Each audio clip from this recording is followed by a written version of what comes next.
Hello दोस्तों, education group 3.0 में आपका स्वागत है। तो दोस्तों, आज की इस वीडियो क्लास में हम लोग देखेंगे प्लेटफॉर्म का रेलवे गणित 2600 प्लस में सेट नंबर 13 को। और दोस्तों, आपने अभी तक सेट नंबर 1 से लेकर 12 तक का सोल्यूशन नहीं देखा है तो जाइए चैनल के प्ले लिस्ट में, वहाँ पर आपको सभी वीडियो मिल जाएंगी।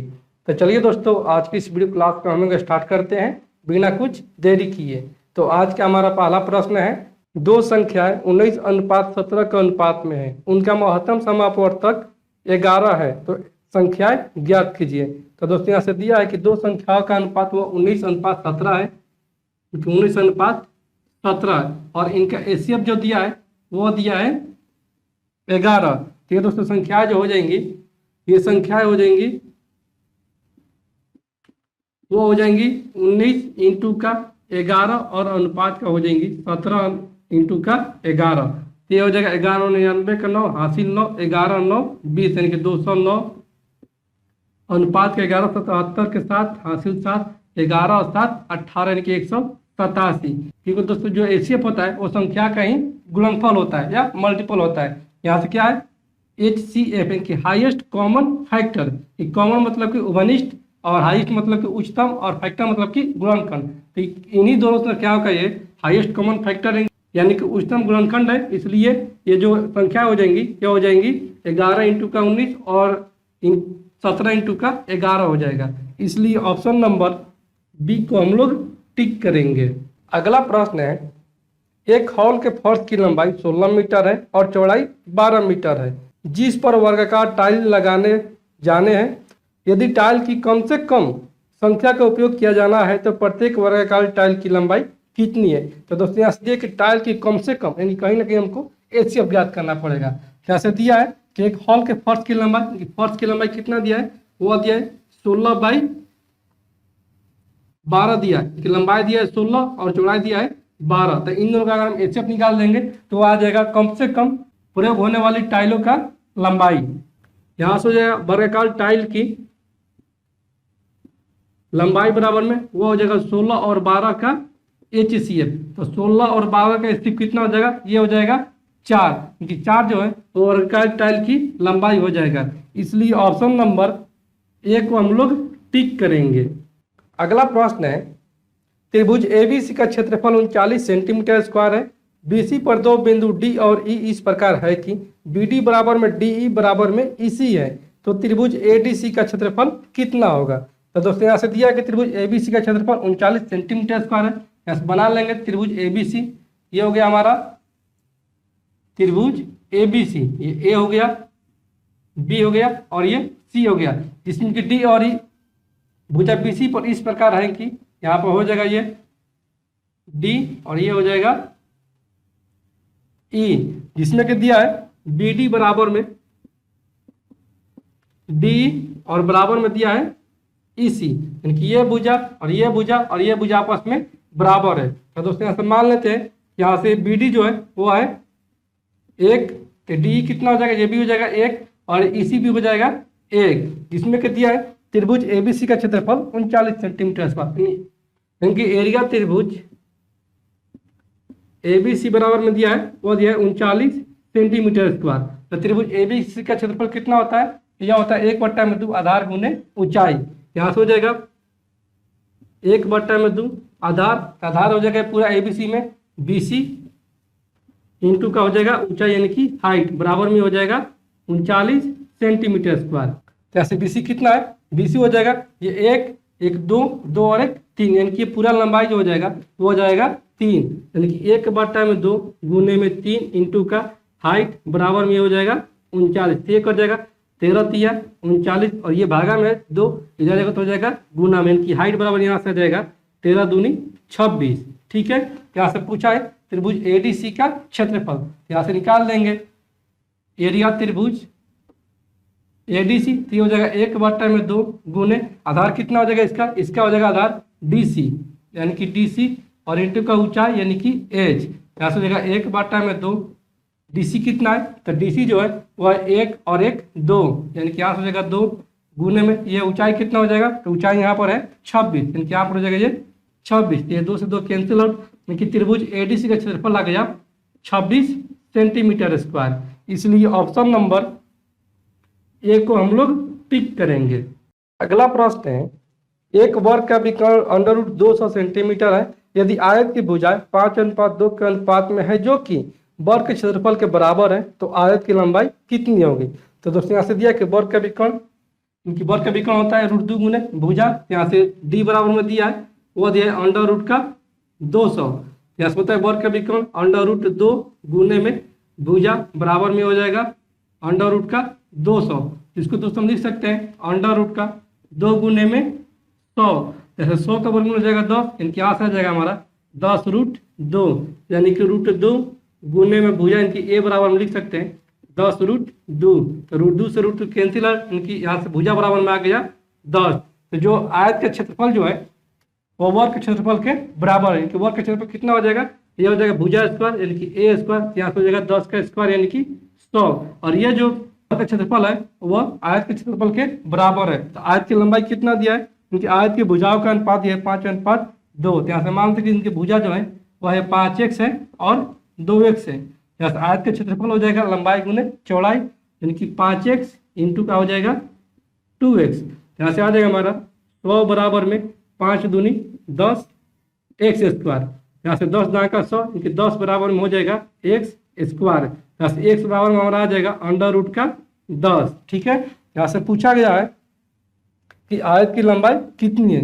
आयत की लंबाई कितना है, वो है 5x। यहाँ से हो जाएगा आयत की लंबाई इनकी l बराबर में 5x, यानी कि 5 गुने में अंडर रूट का 10, ये हो जाएगा 5 रूट 10। ठीक है दोस्तों, यहाँ से ऑप्शन चेक करते हैं, तो ऑप्शन में तो नहीं है, तो यहाँ से हम करेंगे इसको, ऑप्शन ए को अगर तोड़ते हैं तो ऑप्शन ए में हुआ है अंडर रूट का 250। इसको हम लिख सकते हैं 25 इंटू का 10, ये अंडर रूट में 25 का वर्गमूल 5 और ये हो जाएगा अंडर रूट का 10। इनके ऑप्शन नंबर ए हमारा सही उत्तर हो जाएगा। अगला प्रश्न है, एक चुनाव में केवल 2 उम्मीदवार थे, हारने वाले उम्मीदवार को कुल मतों का 48% मत मिला, उसके प्रतिद्वंदी को 6000 मत अधिक मिले और उसने 3% मतों के अंतर से जीत हासिल की।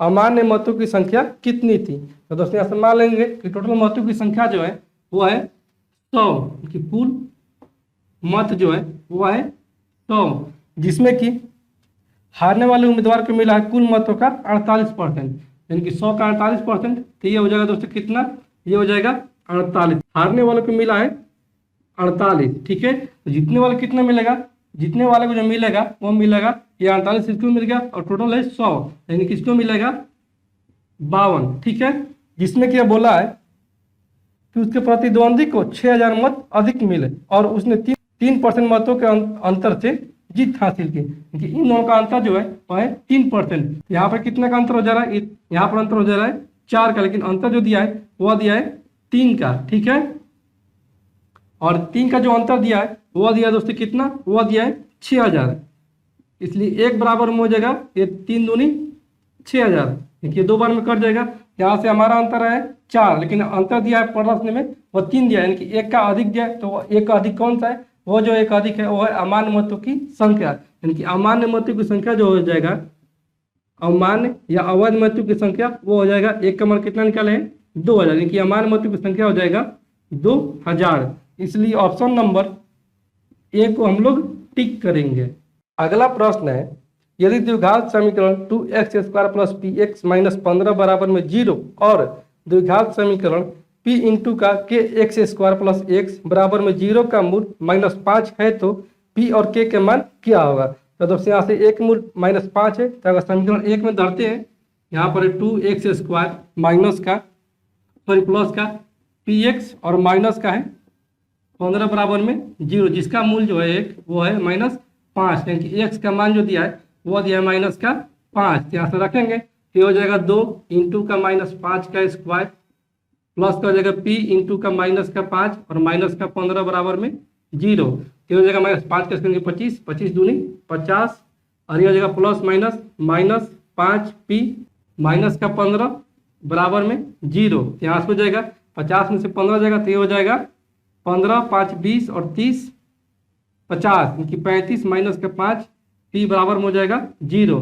तो यहाँ से -5p को इधर लेकर जाएंगे तो हो जाएगा प्लस का 5p, यानी कि 35 बराबर में हो जाएगा 5 पी, तो ये कर देगा 7 बार में, इनकी पी का मान आ गया, वो आ गया 7। अब चलते हैं दूसरे का समीकरण है। दूसरे का समीकरण जो है वो है पी इंटू का के एक्स स्क्वायर और है प्लस का एक्स बराबर में 0। तो यहाँ पर अगर एक्स का मान रखते हैं -5, ये हो जाएगा पी इंटू का, पी का मान कितना ज्ञात कर दिए, वो ज्ञात किए है 7। यहाँ से पी को हटा देते हैं, यहाँ से हो जाएगा 7 और ये के इंटू का एक्स स्क्वायर यानी कि -5 का स्क्वायर प्लस का हो जाएगा ये -5 और ये बराबर में हो जाएगा 0। तो यहाँ से हो जाएगा 7 इंटू का ये 5 का स्क्वायर यानी कि 25 के और ये हो जाएगा -5 बराबर में 0। तो ये गुना में इधर रहेगा तो भागा में इनके 0/7 यानी कि 0। यहाँ से हो जाएगा 25 के -5 बराबर में 0। ठीक है, यहाँ से हम लिख सकते हैं 25 के बराबर में 5, इस -5 किधर करेंगे तो ये हो जाएगा प्लस में, तो ये कर देगा 5 25 यानी कि 5 के बराबर में आ गया 1, तो 1 के बराबर में हो जाएगा 1/5, ये हो जाएगा 0.2 यानी कि यहाँ से हमारा आ जाएगा मान, वो आ जाएगा पी और के का मान वो आ जाएगा 7 और 1 का आ जाएगा 0.2। इसलिए ऑप्शन नंबर ए को हम लोग टिक करेंगे। अगला प्रश्न है, चीनी की कीमत में 10% की वृद्धि होती है। 5 सदस्यों का परिवार अपने व्यय को बढ़ाना नहीं चाहता था, इसलिए उसको अपनी चीनी खपत में कितने प्रतिशत की कमी करनी होगी। तो दोस्तों यहाँ से दिया है कि चीनी की कीमत में 10% की वृद्धि होती है। तो यहाँ से एक तो सूत्र होता है, जब वृद्धि दिया रहेगा तो कमी पूछेगा और जब कमी दिया रहेगा तो वृद्धि पूछेगा। तो दोस्तों यहाँ से हो जाएगा प्रतिशत कमी बराबर में कमी या वृद्धि और बटे में होता है 100 प्लस माइनस कमी या वृद्धि और इंटू का होता है 100। ठीक है, यहाँ से दिया है वृद्धि, तो वृद्धि कितना दिया है, वो दिया है 10% का। यहाँ से 10% बटा में 100 प्लस वृद्धि यानी कि 100 प्लस का 10 और इंटू का हो जाएगा 100, तो हो जाएगा 10 बटा में 100, 10 इंटू का 100, तो एक जो से कैंसिल आउट यानी कि यहाँ से हमारा आ जाएगा 100 बटा में 11 यानी कि यहाँ से हो जाएगा प्रतिशत कमी इसको करना पड़ेगा 1199 यानी कि 9 सहित 1 बटा में 11% की। इसलिए ऑप्शन नंबर सी को हम लोग टिक करेंगे। अगला प्रश्न है, शांत जल में एक नाव की गति 15 किलोमीटर प्रति घंटा है, धारा की गति 3 किलोमीटर प्रति घंटा है। प्रतिकूल और अनुप्रवाह के लिए 2 यात्राएं पूरी करने में लगने वाले समय के बीच का अंतर 10 मिनट है। दोनों सिरों के बीच की दूरी क्या है। तो दोस्तों यहाँ से दिया है कि नाव की गति 15 किलोमीटर प्रति घंटा, तो मान लें कि नाव की गति जो है वो x है, यानी कि x बराबर में दिया है, वो दिया है 15 किलोमीटर प्रति घंटा और धारा की चाल मान लेते हैं कि y है, कि y का मान जो दिया है वो दिया है 3 किलोमीटर प्रति घंटा। ठीक है, और इन दोनों के टाइमों का जो अंतर दिया है वो दिया है 10 मिनट का। ये धारा के विरुद्ध और धारा के साथ में इसका टाइम दिया है 10 मिनट का। यहाँ से धारा के साथ कितना हो जाएगा, धारा के साथ जब जाएगा धारा के साथ तो इन दोनों का रिलेटिव स्पीड जो हो जाएगा वो हो जाएगा 15 3 18। ठीक है, और धारा के विपरीत हो जाएगा, धारा के विपरीत तो इन दोनों का रिलेटिव स्पीड जो हो जाएगा वो हो जाएगा 15 माइनस का 3 यानी कि 12। यहाँ से निकाल लेंगे, हम लोग जानते हैं कि v बराबर में होता है d बटा में t, यहाँ से t बराबर में हो जाएगा d बटा में v। ठीक है, क्योंकि टाइम बराबर में होता है दूरी बटा में चाल। जैसे दूरी ज्ञात करना है तो दूरी हमको मालूम नहीं है, कैसे लिख लेंगे दूरी यानी कि d बटा में धारा के विपरीत तो वह चाल है 12 यानी कि 12 और माइनस का d बटा में धारा के साथ चाल वो है 18 बराबर में इसका जो टाइम का अंतर दिया है वो दिया 10 मिनट का। यहाँ से 10 मिनट जो घंटा बदलेंगे तो बटा में करेंगे 60, ये हो जाएगा 18 और 12 का एलसीएम, ये हो जाएगा 36, ये हो जाएगा 12 तिया 36 यानी कि 3D माइनस के हो जाएगा 18 दिन 36 यानी कि 2D बराबर में हो जाएगा 1 बटा में 6। ठीक है, ये 6 1 36, यहाँ से 3D माइनस के 2D यानी कि D बटा में 6 बराबर में 1, तो यहाँ से हो जाएगा D बराबर में 6 किलोमीटर। ठीक है, लेकिन ये जो हो गया वो जा रहा भी है और आ रहा भी है, ये दोनों डिस्टेंस हो गया, लेकिन हमको ज्ञात करना है इन दोनों के बीच की दूरी। तो इन दोनों के बीच की दूरी कितना हो जाएगा, ये 1 और 1 2 यानी कि 2 बार जोड़ दिए तो यहाँ से हो जाएगा इसके बीच की दूरी, यह हो जाएगा d बराबर में ये 6 बटा में 2 यानी कि 3 किलोमीटर। इसलिए ऑप्शन नंबर डी को हम लोग टिक करेंगे। अगला प्रश्न है, सरल कीजिए 1.8 प्लस का 2 गुने 3 बट्टा में 2 गुने 1 बट्टा में 2 मझिला कोष्ठ 2 बट्टा में 5 भागा का 3 बट्टा में 5 गुने 2 बट्टा में 3 गुने 3 बट्टा में 2 माइनस का 1 का मान ज्ञात कीजिए। यहाँ से दिया है 1.8 प्लस का 2 गुने 3 बट्टे में 2 गुने 1 बट्टे में 2 मझिला कोष्ठ 2 बट्टे में 5 भागा का 3 बट्टे में 5 गुने 2 बट्टे में 3 गुने 3 बट्टे में 2 माइनस का 1 मझिला कोष्ठ बंद। तो यहाँ से दोस्तों ये हो जाएगा 3 से 3 कैंसिल आउट, यानी कि 2 बट्टे में 5 भागा का ये 2 बट्टे में 5 गुने का 3 बट्टे में 2 और माइनस का 1, तो 2 बट्टा 5 भागा 2 बट्टा 5, ये कट कर हो जाएगा 1, यानी कि 1 गुने 3 बट्टे में 2 माइनस का 1, तो ये 2 एलसीएम हो जाएगा, तो 3 माइनस 2 बट्टे में 2, तो ये हो जाएगा 1 बट्टे में 2, यानी कि पूरे का मान आ गया वो आ गया 1 बट्टे में 2। ठीक है, और यहाँ पर है ये 2 से 2 कैंसिल आउट और ये हो जाएगा 3 बट्टे में 2 और ये हो जाएगा गुने में 1 बट्टे में 2, तो ये हो जाएगा 3 बट्टे में 4, यानी कि यहाँ से पूरा तक माना गया हमारा वो आ गया 3 बट्टे में 4, और यहाँ पर है 1.8 प्लस के हो जाएगा 3 बट्टे में 4, तो दशमलव हटाएंगे तो यहाँ से 10 बैठाएंगे नीचे, इनके 18 बट्टे में 10 प्लस का 3 बट्टे में 4, जैसे 10 और 4 का एलसीएम ये हो जाएगा 20, 10 दूनी 20, इनके 18 दूनी 36 प्लस 4 5 20, बचती है 15, तो ये हो जाएगा 15 और 36 इनके 6 5 11 के 1 हासिल 1 3 और 1 4 और 1 5 51 बट्टे में हो जाएगा ये 20। ठीक है, यहाँ से अगर 0 हटाएंगे तो हो जाएगा 5.1 बट्टे में 2, तो हो जाएगा 2 दूनी 4 1 2 5 10 और 2 5 10 2.55, इसलिए ऑप्शन नंबर डी को हम लोग टिक करेंगे।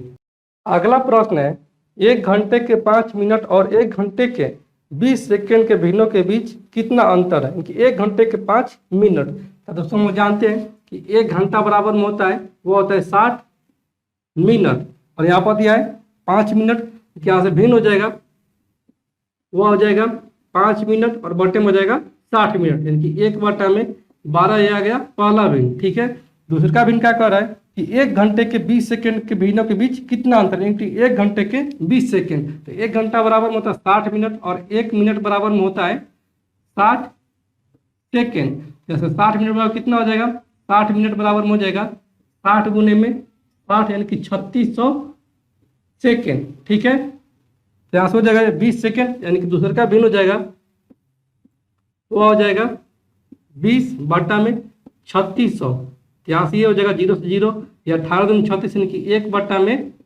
180, और इन दोनों भिन्नों के बीच अंतर पूछा है तो अंतर हो जाएगा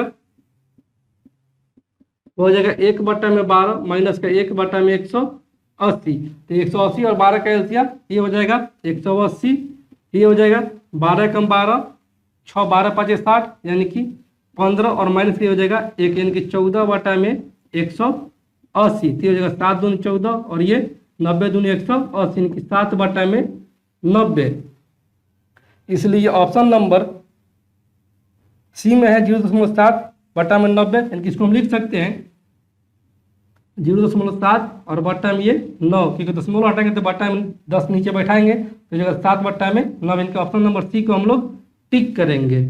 अगला प्रश्न है, एक स्कूल में लड़कों और लड़कियों की संख्या का अनुपात 5:6 है, 20% लड़के और 25% लड़के छात्रवृत्ति धारक है, तो कितने छात्रों को छात्रवृत्ति नहीं मिलती है। तो दोस्तों यहाँ से मान लेंगे लड़कों और लड़कियों की संख्या जो है वो 50 और 60 है, इनकी बॉयज और गर्ल का अनुपात जो दिया है वो अनुपात दिया 5:6, इसकी संख्या मान लेंगे ये हो जाएगा 50:60, क्योंकि 0 से 0 कट जाएगा तो कोई प्रभाव नहीं पड़ेगा। यहाँ से दिया है कि लड़के में 20% को छात्रवृत्ति मिलती है, कि जब 20% को छात्रवृत्ति मिलती है तो कितने परसेंट को नहीं मिलती छात्रवृत्ति, वो नहीं मिलती है 80% का, कि 50 का 80% निकालेंगे तो ये हो जाएगा 40, क्योंकि 40 लड़के को नहीं मिलता छात्रवृत्ति और ये 50 के 20% यानी कि 10 लड़के को मिलता है छात्रवृत्ति, ये मिलने वाला हो गया और ये न मिलने वाला। ठीक है, और लड़कियों में क्या बोल रहा है, लड़कियों में बोल रहा है कि 25% लड़कियां छात्रवृत्ति धारक है, कि 60 का 25% लड़कियों को छात्रवृत्ति मिलता है। तो 60 का अगर 25% निकालेंगे तो ये हो जाएगा 15, कि 15 को मिल रहा है छात्रवृत्ति, तो कितने को नहीं मिल रहा है छात्रवृत्ति, ये नहीं मिल रहा है 45 का। ठीक है, क्योंकि 45 लड़कियों को छात्रवृत्ति नहीं मिल रहा है और 40 लड़कों को छात्रवृत्ति नहीं मिल रहा है, तो टोटल छात्रवृत्ति नहीं मिल रहा है कितने को, ये नहीं मिल रहा है 40 और 45 यानी कि 85 को। और टोटल कितने छात्र हैं, तो वो है 50 और 60 यानी कि 110, और गुने में हो जाएगा 100। ये छात्रवृत्ति न मिलने वालों का प्रतिशत है। ठीक है, ये हो जाएगा 85 बट्टा में 110 यानी कि एक जो से एक जो कैंसिल आउट, ये हो जाएगा 850 बट्टा में 11%। इसलिए ऑप्शन नंबर बी को हम लोग टिक करेंगे। अगला प्रश्न है, 20 और 14 मीटर ऊंचाई के दो खंभों के शीर्षों को एक तार द्वारा जोड़ा जाता है जो क्षैतिज के साथ 30 डिग्री का कोण बनाती है, तो तार की लंबाई ज्ञात कीजिए। कि दो खंभा है जिनकी लंबाइयों का दिया है 20 मीटर और 14 मीटर। यहाँ से ये हो गया हमारा, मान लीजिए कि ए भी हमारा एक खंभा है, ये ए और ये बी, जिसकी लंबाई जो है वो है 20 मीटर का, और ये एक तो दूसरा खंभा है सी और डी जिसकी लंबाई है 14 मीटर की।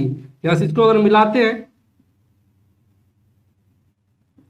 तो ये हो जाएगा 14, तो यहाँ से ये बच जाएगा 6 मीटर। ठीक है, और इनके शीर्षों को एक तार से जब मिलाया जाता है, इनका जो कोण बन रहा है वो बन रहा है कितना, 30 डिग्री का। देखिए कोण बन रहा है 30 डिग्री का। ठीक है, तो 30 डिग्री के सामने वाला जो भुजा होता है वो होता है 1 और नीचे वाला होता है √3, और ये कोण जो होता है ये होता है 2। यहाँ से 1 का मान दिया है 6, और इस तार की लंबाई पूछा है, ये AC की लंबाई पूछा है, तो AC बराबर में हो जाएगा 2 गुने में 6, इनकी तार की लंबाई जो है वो है 12 मीटर। इसलिए ऑप्शन नंबर बी को हम लोग टिक करेंगे। अगला प्रश्न है, वर्तमान में कक्षा 10 के 20 छात्रों की औसत आयु 15.5 वर्ष है। कक्षा अध्यापक की वर्तमान आयु 47 वर्ष है। 5 वर्ष के बाद छात्रों और कक्षा अध्यापक की औसत आयु कितनी होगी। जैसे 20 छात्रों की औसत आयु वर्तमान में कितना है, वह है 15.5 वर्ष। कि 20 छात्रों की औसत आयु जो है वो 15.5 वर्ष है। इसका योग कितना हो जाएगा, इसका योग हो जाएगा 20 इंटू का 15.5, ये हो जाएगा 0, 2 5 10 के 0, हासिल 1, 15 30 और 1 31 की 310.0, यहाँ से 310 हो जाएगा। ये 20 छात्रों का एवरेज हो जाएगा। तो बोला है कि 5 वर्ष बाद, तो 5 वर्ष बाद 20 छात्रों का योग कितना हो जाएगा आयु का, वो हो जाएगा 310 प्लस का 20 5 100, यहाँ से हो जाएगा 410, जिसमें कि अध्यापक का कितना है, अध्यापक का जो उम्र है, अध्यापक का वह जो उम्र है वो है 47 वर्ष। इसमें भी 5 वर्ष बोला है बाद, तो 5 वर्ष बाद इसका कितना हो जाएगा अध्यापक का उम्र, वो हो जाएगा 47 प्लस का 5 यानी कि 52 वर्ष। ठीक है, तो इन सभी का योग अगर निकालेंगे, इनकी 20 छात्रों का योग और एक अध्यापक का योग, तो ये हो जाएगा टोटल कितना, ये हो जाएगा 410 प्लस का 52, ये हो जाएगा 2 5 और 1 6 462, और टोटल कितना हो जाएंगे 20 और 1 21 हो जाएंगे। तो ये हमारा आ जाएगा एवरेज, तो हो जाएगा 21 दूनी 42, 4 21 दूनी 42, क्योंकि 20 छात्र प्लस का एक अध्यापक का एवरेज जो आ गया वो आ गया 22 वर्ष। इसलिए ऑप्शन नंबर बी को हम लोग टिक करेंगे। अगला प्रश्न है, नदी के किनारे पर खड़ा एक आदमी देखता है कि विपरीत तट पर एक पेड़ द्वारा 60 डिग्री का अंतरिम कोण बनता है। वह किनारे से 36 मीटर पीछे जाता है और देखता है कि कोण 30 डिग्री हो गया, तो नदी की चौड़ाई कितनी है। तो दोस्तों मान लीजिए कि यहाँ पर एक तो नदी है, यह नदी बह रही है, ठीक है, और इसके किनारे पर एक तो व्यक्ति खड़ा है, क्योंकि यहाँ व्यक्ति खड़ा है और यह नदी का छोर, ठीक है, जिसमें कि वो बोल रहा है, और इस छोर पर, नदी के छोर पर एक तो पेड़ है, और इस पेड़ से इस व्यक्ति के जो कोण बन रहा है वो बन रहा है 60 डिग्री का। ठीक है, और जब यह 36 मीटर पीछे जाता है, इसका कोण जो हो जा रहा है, यानी कि यहाँ पर जब आ रहा है व्यक्ति यहाँ से 36 मीटर पीछे, इसका कोण जो बन रहा है वो बन रहा है 30 डिग्री का। ठीक है, तो दोस्तों हम जानते हैं कि 60 डिग्री सामने वाला जो भुजा होता है वो होता है √3 और यह होता है 1। ठीक है, और ये चलते पूरा त्रिभुज, इसमें यानी कि इस व्यक्ति की वर्तमान स्थिति और पेड़ की स्थिति में, तो हो जाएगा 30 के सामने वाला भुजा ये हो जाएगा 1 और नीचे वाला हो जाएगा ये √3, तो ये √3 गुना है, यहाँ पर हो जाएगा ये √3 गुना, क्या टोटल हो जाएगा 3 जिसमें किया है 1, ये कितना हो जाएगा, ये हो जाएगा 2, क्योंकि 2 और 1 3 हो जाएगा। इसी 2 का मान जो दिया है वो दिया 36 मीटर, तो 1 बराबर में हो जाएगा 18 मीटर। ठीक है, तो पूछा क्या है, पूछा है कि नदी की चौड़ाई कितनी है, यानी कि इस 1 का मान पूछा है, तो नदी की चौड़ाई जो है वो है 18 मीटर। इसलिए ऑप्शन नंबर बी को हम लोग टिक करेंगे। अगला प्रश्न है, एक संख्या का 25% दूसरी संख्या के 30% से साथ अधिक है और संख्याओं के बीच का अंतर 29 है, तो संख्याएं ज्ञात कीजिए।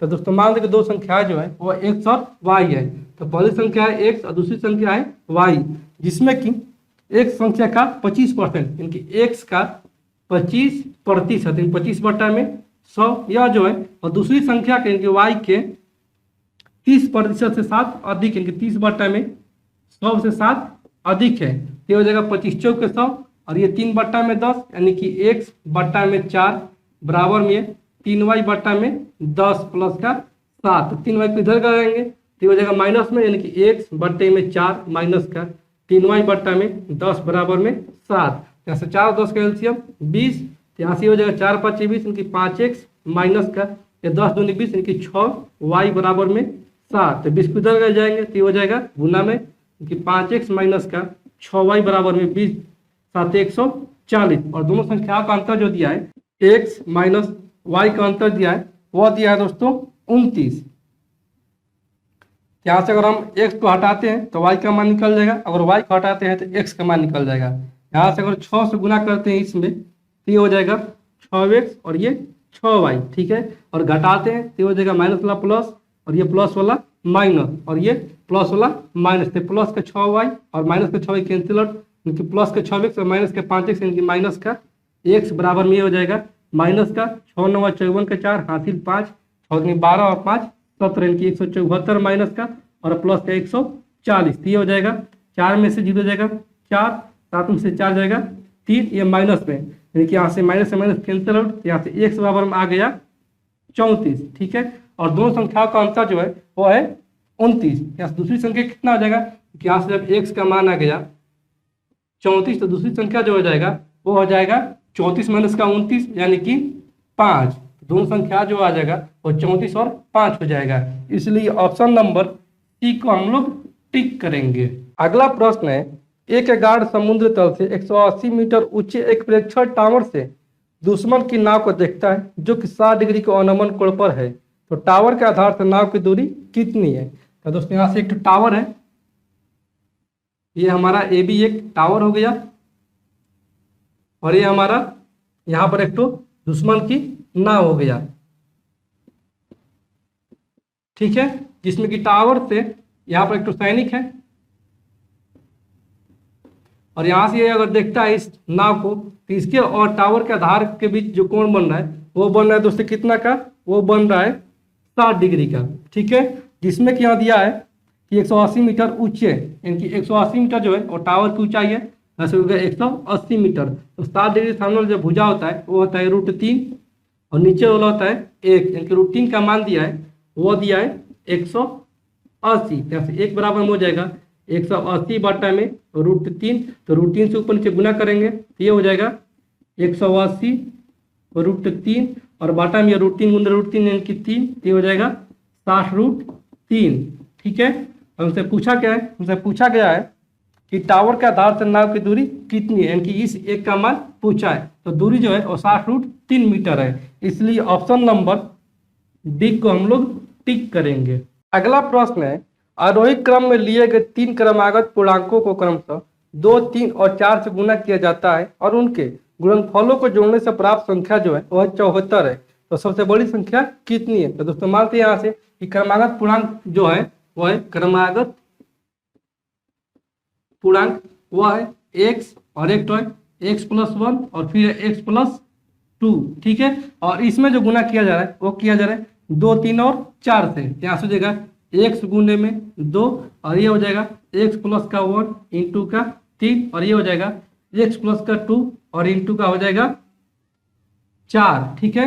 यहाँ से ये हो जाएगा 2x और ये हो जाएगा 3x प्लस का 3 और ये हो जाएगा 4x प्लस का 8। और इन सभी का योग जो दिया है वो दिया है कितना 74। ये हो जाएगा 2x 3x और 4x, 4 3 7, 7 2 9x और प्लस का ये हो जाएगा 8 और 3 11 बराबर में हो जाएगा 74, यानी कि 9x बराबर हम लिख सकते हैं 74 माइनस का 11, यानी कि ये हो जाएगा 63।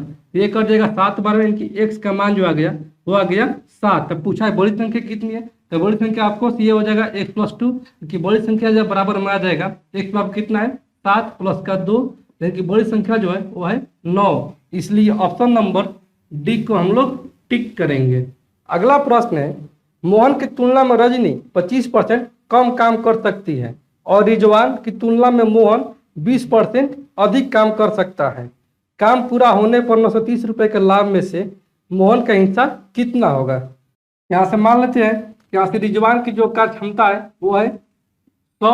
यहाँ से मोहन का कितना हो जाएगा, मोहन का हो जाएगा रिजवान से 20% अधिक, यानी कि हो जाएगा 120। और रजनी का कितना हो जाएगा RAJ फॉर रजनी, इसका हो जाएगा मोहन से 25% कम, यानी कि हो जाएगा 120 का 75%।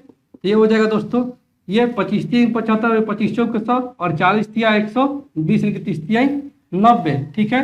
यहाँ से ये दोस्तों कर जाएगा, एक जीरो से एक जीरो कैंसिल आउट, यहाँ से आ जाएगा 10 12 और 9 और इनका लाभों का टोटल राशि जो है वो है 930 रुपया। तो यहाँ से अनुपात में कितना राशि हो जाएगा, ये हो जाएगा 12 9 21, 21 से 10 31, 31 का मान जो है वो है 930। यहाँ से एक बराबर में आ जाएगा, ये हो जाएगा 30। तो पूछा क्या है, पूछा है कि मोहन का हिस्सा कितना है, तो मोहन का अनुपात में कितना है वो है 12, क्योंकि 12 बराबर में हो जाएगा 30 इंटू का 12, यानी कि 360 रुपया जो राशि है वो है मोहन का हिस्सा। इसलिए ऑप्शन नंबर सी को हम लोग टिक करेंगे। अगला प्रश्न है, रहीम ने एक निश्चित धनराशि को 3 वर्षों के लिए 5% साधारण ब्याज की दर पर निवेश किया। उसके दोस्त हीरालाल ने उतनी ही धनराशि को 2 वर्षों के लिए 7% साधारण ब्याज पर निवेश किया। रहीम को हीरालाल ने 30 रुपये अधिक ब्याज मिला, उनके द्वारा निवेश की गई धनराशि कितनी थी। तो दोस्तों यहाँ से रहीम जो निवेश करे धनराशि को वो करे 3 वर्षों के लिए 5% साधारण ब्याज की दर पर है। यहाँ से ऐसे कितना हो जाएगा, ऐसे यहाँ से हो जाएगा PRT। जैसे मानते कि P जो है वो है x और R कितना है, R जो है 5% और T जो है 3 बट्टे में हो जाएगा 100। तो हो जाएगा 15 x बट्टा में 100। ये हो गया रहीम के लिए, ठीक है। फिर आगे दिया है कि हीरालाल, यानी कि हीरालाल जो है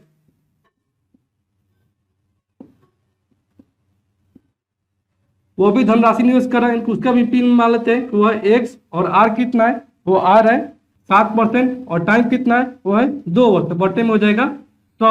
यहाँ से हीरालाल की हो जाएगा ब्याज 7 दूनी 14 x बट्टा में 100 और इन दोनों का जो अंतर दिया है वह दिया है 30 रुपया, ठीक है। इनके ब्याजों का अंतर, इनका अंतर कितना दिया है, वह दिया है 30 रुपये का। तो हो जाएगा 15x